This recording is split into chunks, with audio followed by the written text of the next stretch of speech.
Good afternoon, everybody. I can't see the screen, it's so sunny. I'm just out on a bike ride in this lovely park that's close to me. Very lucky to have that. I was just with my son, low battery, just with my son, and we were at the top of this sort of bowl where in the woods, and there's basically a couple of steep drops there where you can sort of shoot down and then shoot up the other side. And we were just having, it was a really interesting conversation actually about being committed. Now obviously my son's only 10, so he gets the idea of it, and I didn't want to force him to do anything, but he said to me the other day when he was here with his friends, he'd gone down this bowl and shot up the other side, and I was trying to get him to realise that the power of doing it is all inside him. It's nothing to do with me saying whether to do it or not, or threaten you with no PlayStation tomorrow or whatever it is, or no dinner, right? It's all in there, and it's about being committed. So I said to him, I can count you down and do a 3, 2, 1, go, right? But really it's in there. You've got to be committed in there to do it. So I said, what you want to try and do is you yourself do 3, 2, 1, go, and make sure that that go is a commitment that you're actually going to definitely do what you say you're going to do, or what you think you're going to do.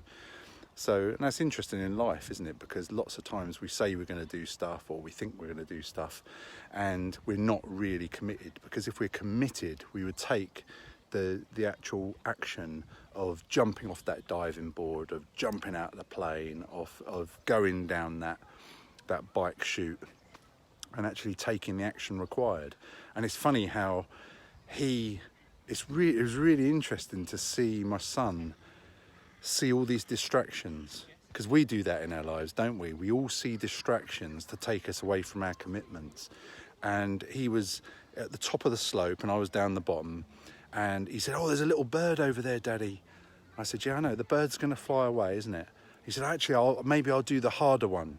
I said, no, just do the one that you are committed to doing, the one that you'll definitely say you're going to do, and stick with it. I said, because your brain is going to try and distract you.